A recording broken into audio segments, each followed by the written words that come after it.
Francisco de Miranda avanzaba en sus planes de liberar a América de España, basado en el ejemplo de la independencia de Estados Unidos que había presenciado de cerca. Para hacerlo, reclutó a los jóvenes más prometedores de las colonias. Había logrado sumar a su logia nada menos que al hijo del virrey del Perú, Bernardo de O'Higgins. Sus planes eran secretos. Pocos sabían cuáles eran sus intenciones. Las verdades de la logia solo eran reveladas en los cargos más altos.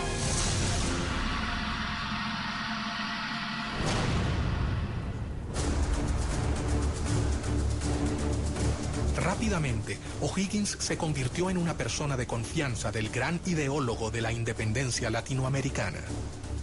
En una de las tertulias que solían compartir, Bernardo le narró la historia del cacique Lautaro. Miranda, inspirado en su vida, bautizó así su logia. Se llamaban Lautaro en homenaje a un cacique de un pueblo originario de nombre Lautaro que había combatido y había muerto peleando contra el ejército español del rey. Entre los amigos de Miranda se encontraba su compatriota Juan Bolívar, el padre de Don Simón, a quien conocería en el primer viaje que éste realizó a Europa. Una relación compleja, no una relación fácil. Vamos a ubicarnos históricamente. Miranda nace en Caracas en 1750. Bolívar nace en Caracas en 1783. Cuando Bolívar está naciendo en Caracas, Miranda está en los Estados Unidos, concibiendo a sus 33 años toda la relación de conocimiento de la independencia de los Estados Unidos y proyectando su lucha independentista en América. De modo que la diferencia de 33 años es muy significativa para entender la relación entre estos dos gigantes de la independencia americana. Bolívar llegó a Cádiz en 1803 y rápidamente fue admitido en la sucursal de la Gran Logia Americana, la Sociedad de Caballeros Racionales. Mientras que sus seguidores comenzaban a prepararse en Europa, Miranda decidió intentar realizar la primera revolución. El objetivo sería su país natal, Venezuela. Se habla de un intento fallido, una intentona golpista incluso de Francisco de Miranda en Coro y en Ocumare. Esto es una historia muy interesante porque ahí hay un inicio de la independencia. Para ello, primero viajó a New York. En los Estados Unidos, él concibe una expedición con la cual invadir las costas venezolanas y él pensaba que desde allí se iba a incendiar la pradera, se iba a lograr que los pobladores lo vieran a él como un redentor, como un liberador y a partir de allí se iba a producir un estallido de independencia en Venezuela y en el continente. En febrero de 1806 partió rumbo a Venezuela con 3 barcos, uno de ellos llamado Leandro, por su hijo. La guerra había comenzado. Esos 3 barcos que él arma, antes que él termine de armarlo, ya la comunicación de Estados Unidos a España y de España a las colonias había llegado. Pero la primera expedición se frustraría antes de su inicio. Primero, desembarca en Ocumare de la Costa, 1806, y es repelido, es descubierto por los españoles y las embarcaciones en que él venía son cañoneadas. Pero ¿qué pasa con Miranda en el 58 Braston Way? Él regresa con su esposa, la madre de Leandro, Miranda, que después fue presidente del Banco Inglés en Venezuela años más tarde.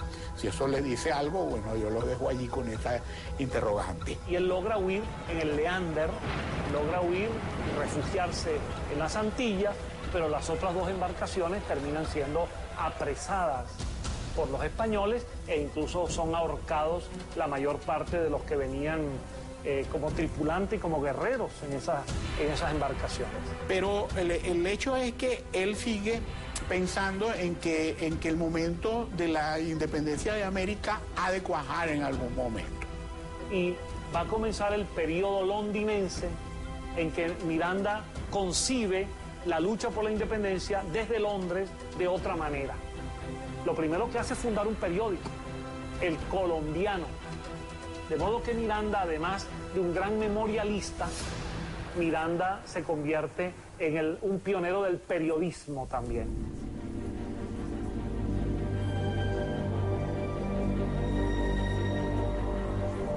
En 1806, Bolívar recibió el grado tercero, o maestro, en la logia simbólica London número 5 de Inglaterra. En 1810, en Londres, Miranda le confirió el supremo grado de iniciación en la Gran Logia Americana y juntos fundaron la Logia Protectora de las Virtudes número 1 en el oriente de Barcelona, Venezuela. Bolívar estaba totalmente convencido de que todos debían dar su vida por la causa americana. Simón Bolívar también va a ser una figura clave en el proceso emancipatorio del norte, y de hecho también después va a tener contraposiciones y discusiones con los masones, porque va a terminar prohibiendo el funcionamiento de la masonería en Colombia, sabiendo que después también los masones podían conspirar contra él. Convencido de sus planes de liberación del continente y de que el complot secreto era la mejor manera de lograrlo, Miranda continuó reclutando miembros para su causa. Uno de ellos fue José de San Martín, gestor de la independencia de Argentina, Chile y Perú. San Martín llegó a Londres 10 años después de que partiera O'Higgins. Algunos historiadores señalan que el paso de San Martín por Inglaterra es muy significativo, porque es precisamente allí en donde él se reúne con intelectuales, con políticos, para discutir el tema de la independencia de las colonias. Durante la campaña había conocido a Lord Macduff, un noble escocés que lo introdujo en el mundo masón en general y en la causa americana impulsada por Miranda.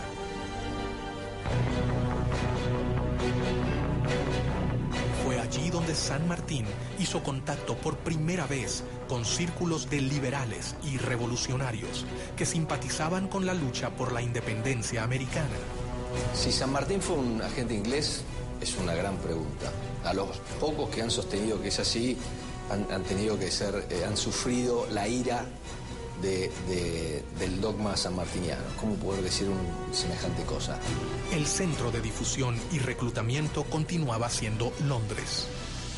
Allí, según algunas fuentes, San Martín se reunió con sus compatriotas Alvear y Zapiola. ¿Por qué razón San Martín se incorpora a esta logia? Es otro de los grandes misterios. Se incorpora después de haber estado casi un año en los campamentos del ejército inglés en Portugal. ¿Cuánto sabía el reino inglés de lo que sucedía dentro de su territorio? La realidad es que tenemos que entender qué es lo que significa la palabra agente. Lo que queda claro a cualquiera que lee la correspondencia diplomática y los archivos ingleses es que San Martín era un anglófilo.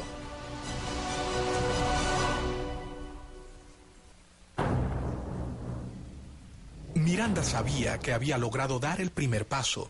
Las logias en Europa se fortalecieron y sus miembros estaban totalmente convencidos de la necesidad de la independencia. El siguiente paso era mucho más arriesgado. Se debían fundar filiales en el continente americano. Se establece una gran logia principal que se considera la logia madre, y después se van estableciendo logias y grandes logias por todos los territorios sudamericanos, y se vuelve la estructura en la que se apoyan estos líderes para atraer partidarios, para agrupar en esas logias a todos los que están buscando las independencias hispanoamericanas, y una vez que se consiguen, para endoctrinar en los nuevos principios republicanos, liberales, a los que van a ser los líderes, los directores, los gobernadores de los nuevos países hispanoamericanos que se establecerán inmediatamente después de la consecución de las independencias. Miranda había logrado reclutar a los hombres más prometedores. Su plan estaba en marcha, pero el poder de España era superior a la resistencia que podían brindarle los futuros ejércitos revolucionarios.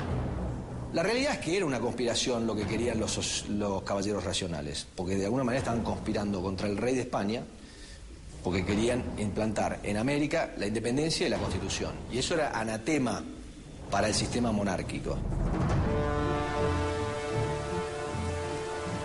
Los viajes de formación de los jóvenes latinoamericanos en Europa tocaban su fin. Tras haber concluido sus estudios militares y haberse formado en las ideas del humanismo, los futuros administradores de las colonias volvían a sus hogares, pero no regresaban con la idea de mantener la administración colonial. Ellos regresaban con un nuevo objetivo: liberar a sus tierras de España. Miranda lo había logrado. Una compleja red de sociedades se había formado a lo largo de todo el continente. La independencia latinoamericana estaba en camino.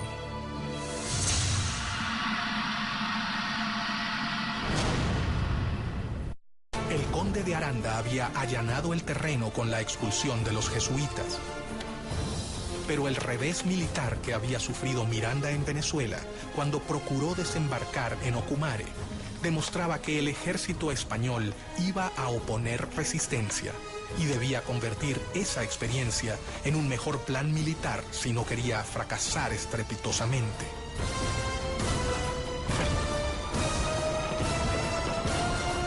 La Francia post-revolucionaria iba a crear una ventana de oportunidad única. ¿Estarían Miranda, San Martín, Bolívar y O'Higgins a la altura del desafío?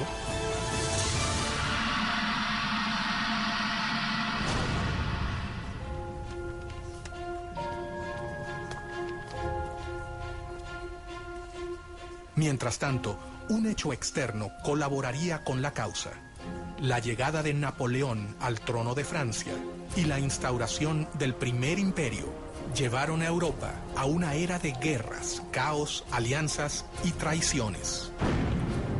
Y entonces Napoleón tiene que desarrollar estrategias para atraerse adeptos en España. Y una de esas estrategias es utilizar a la masonería como herramienta. Hasta el momento en que ellos iban conquistando una ciudad, iban conformando logias y iban dejando sus cuadros masónicos como una suerte de control de la sociedad civil. Las fuerzas napoleónicas contaron con una serie de victorias iniciales que llevaron a la abdicación del rey español en Bayona, Carlos IV, quien se vio obligado a renunciar en favor de su hijo Fernando VII. Napoleón crea su propia masonería, que es conocida como masonería bonapartista.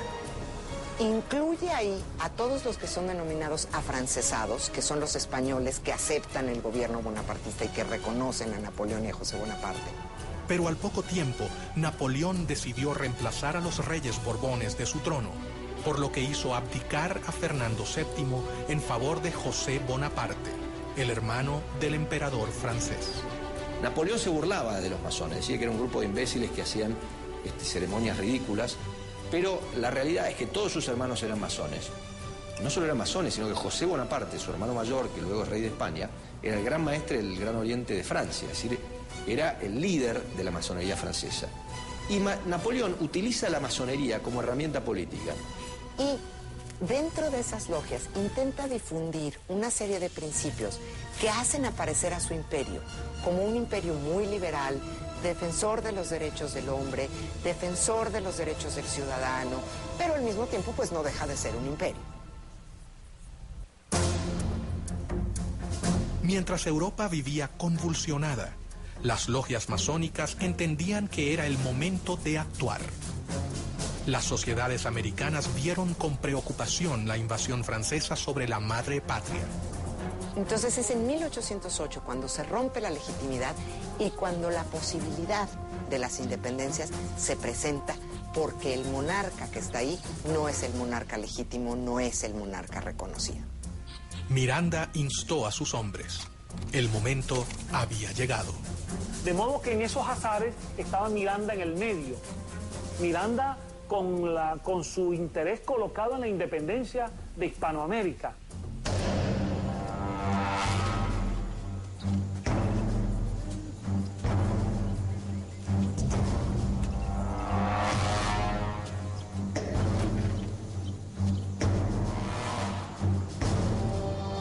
primera logia masónica mexicana se creó en 1804, a principios de la lucha por la independencia en Ciudad de México, en la calle de las Ratas, número 8.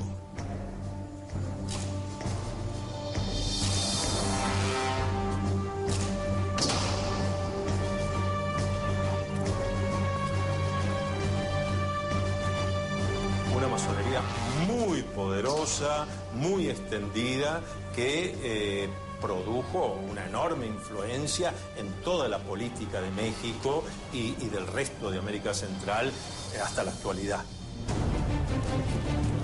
Los masones mexicanos fueron los primeros en entrar en acción. En 1810, Querétaro era el principal centro de la conspiración para llevar a cabo la independencia política del país. Bajo el disfraz de saraos y reuniones literarias, los conspiradores se reunían en esa ciudad. A estas reuniones auspiciadas por la corregidora Josefa Ortiz de Domínguez, concurrían distinguidos queretanos, así como los capitanes Ignacio Allende, Juan Aldama y los hermanos Epigmenio y Emeterio González. También asistía a ellas secretamente el cura de la parroquia de Dolores, Miguel Hidalgo y Costilla.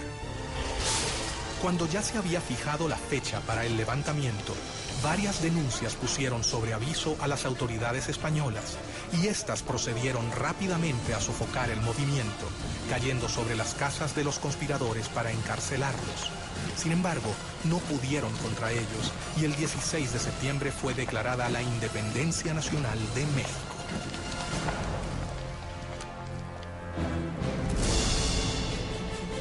Bolívar y Miranda se reunieron en Londres, dispuestos a no posponer más sus planes independentistas. De hecho, el joven Bolívar toma la iniciativa, no autorizada por la Junta de Caracas, de invitar a Miranda a volver a Caracas. Bolívar partió de Londres rumbo a La Guaira, donde llegó en diciembre de 1810. Pocos días después, también llegó a La Guaira Francisco de Miranda. Cuando Bolívar retorna a Caracas, Miranda, por discreción, toma una embarcación una semana después. Y Miranda llega a finales del año 1810 a Caracas, una semana después que Bolívar ha llegado. Miranda volvió a Venezuela a instancias de Bolívar, que había comenzado las guerras por la independencia. Los acontecimientos se precipitan en Caracas. El 5 de julio de 1811, el Congreso de Venezuela se firma el acta de la independencia, se declara entonces formalmente lo que ya casi venía desde el año anterior y se firma la independencia de Venezuela. Para ese acto de la independencia, Miranda es diputado y firma el acta de la independencia.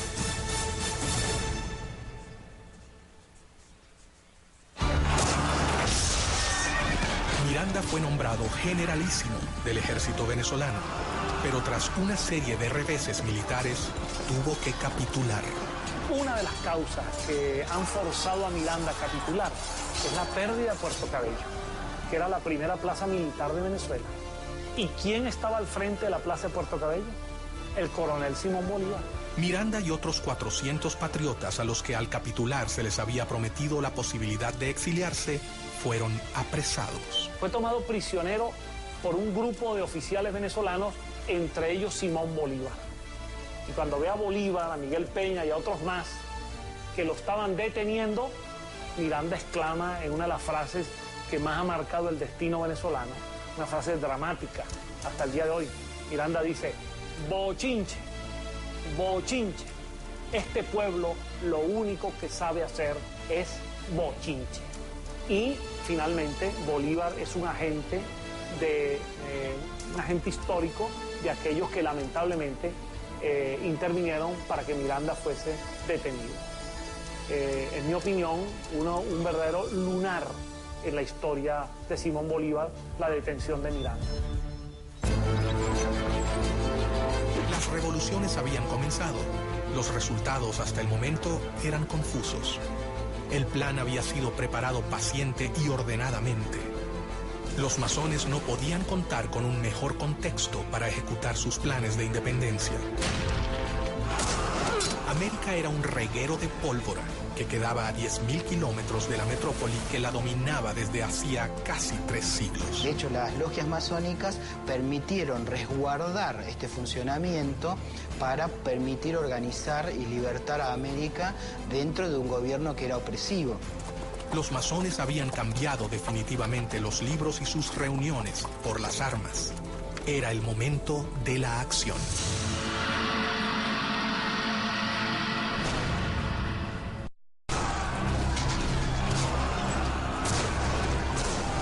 Con el poder de la monarquía española debilitado por la invasión napoleónica, el plan de liberación avanzaba en un caos metódico.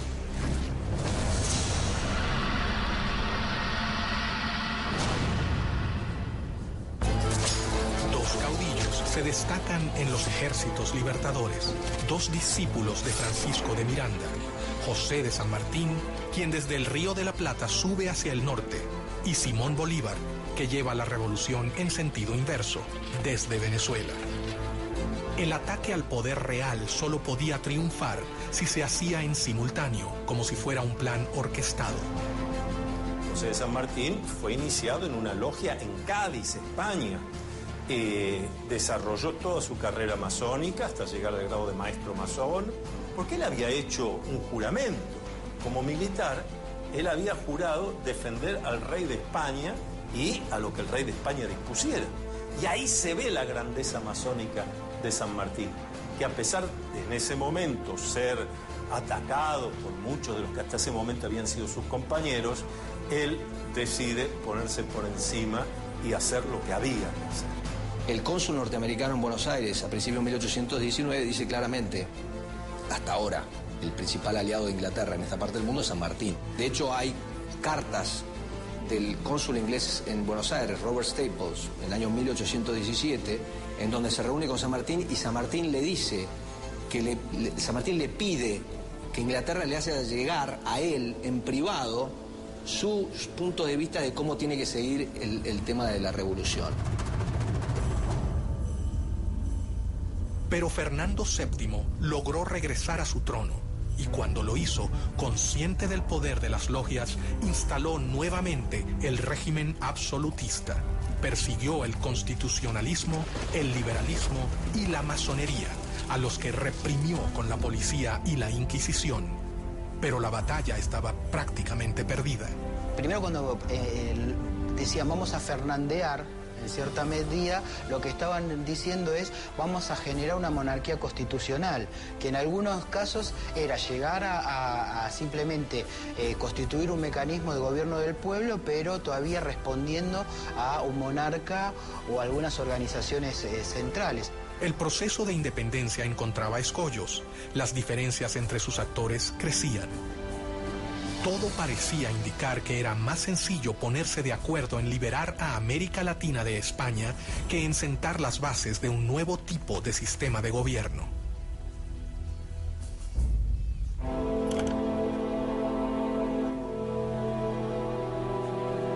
Mientras sus hombres cumplían un sueño de más de 100 años de espera, Miranda fue trasladado a España y murió en una cárcel antes de que la emancipación finalizase. El venezolano murió solo, pero sus ideas ya parecían ser realidad.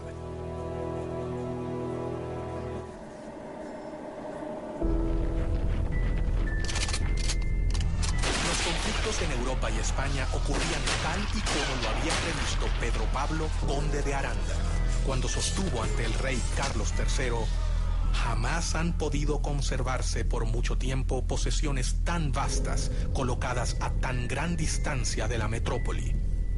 Sin embargo, no se transformaban en reinos leales al imperio español.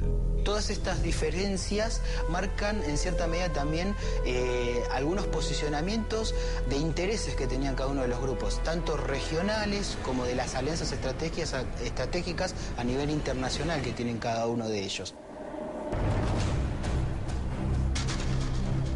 Los masones siguieron sus planes. Cientos de miles de hombres de todo el continente han abrazado su causa.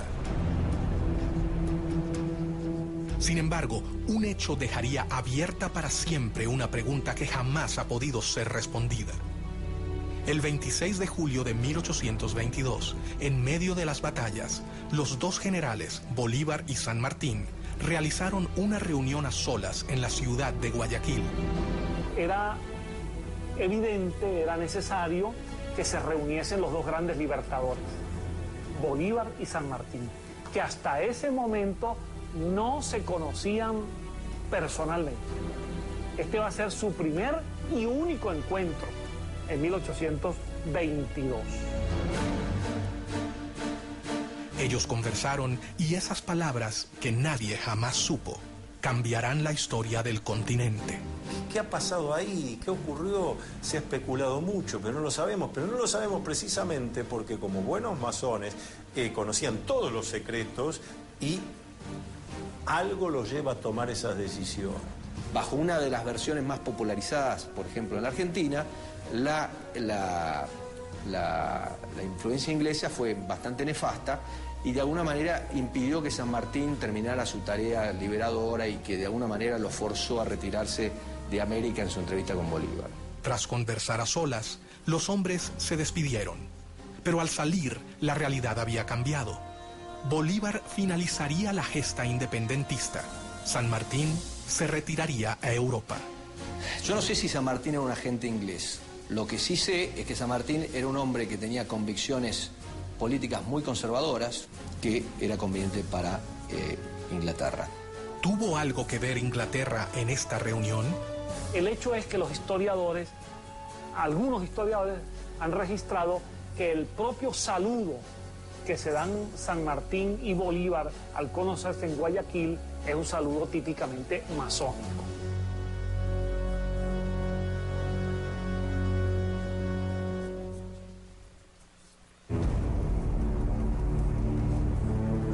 Nunca se sabrá hasta dónde Inglaterra colaboró con la independencia de América, pero sí es un hecho que los héroes de la emancipación supieron cómo canalizar los conflictos políticos de la época utilizándolos a su favor. Napoleón decía que la historia no era más que una ficción acordada por la mayoría. Muchas veces lo que sucede es que la historia que escuchamos no es la historia real, es la historia que queremos escuchar de alguna manera o que nos gustaría escuchar. Entonces, con la masonería siempre hay un tema, porque en la explicación o en la versión oficial de la historia de la Gran Reunión Americana, inevitablemente se vincula la Gran Reunión Americana con Inglaterra y a Inglaterra, a su vez, con el proceso de la independencia. El plan de Trelawney, la recomendación del conde de Aranda y el sueño de Miranda lograba ser concretado por estos jóvenes que cumplieron con sus promesas hasta el final: liberar al continente americano. Yo te puedo decir que la independencia de toda América, América del Norte, América Central y América del Sur, es el resultado del trabajo de los masones en sus logias y de un plan masónico universal.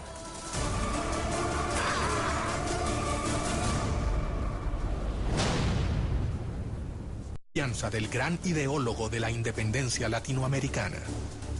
En una de las tertulias que solían compartir, Bernardo le narró la historia del cacique Lautaro. Miranda, inspirado en su vida, bautizó así su logia. Se llamaban Lautaro en homenaje a un cacique de un pueblo originario de nombre Lautaro que había combatido y había muerto peleando contra el ejército español del rey. Entre los amigos de Miranda se encontraba su compatriota Juan Bolívar, el padre de Don Simón, a quien conocería en el primer viaje que éste realizó a Europa. Una relación compleja, no una relación fácil. Vamos a ubicarnos históricamente. Miranda nace en Caracas en 1750. Bolívar nace en Caracas en 1783. Cuando Bolívar está naciendo en Caracas, Miranda está en los Estados Unidos, concibiendo a sus 33 años toda la relación de conocimiento de la independencia de los Estados Unidos y proyectando su lucha independentista en América. De modo que la diferencia de 33 años es muy significativa para entender la relación entre estos dos gigantes de la independencia americana. Bolívar llegó a Cádiz en Francisco de Miranda avanzaba en sus planes de liberar a América de España, basado en el ejemplo de la independencia de Estados Unidos que había presenciado de cerca. Para hacerlo, reclutó a los jóvenes más prometedores de las colonias. Había logrado sumar a su logia nada menos que al hijo del virrey del Perú, Bernardo de O'Higgins. Sus planes eran secretos. Pocos sabían cuáles eran sus intenciones. Las verdades de la logia solo eran reveladas en los cargos más altos.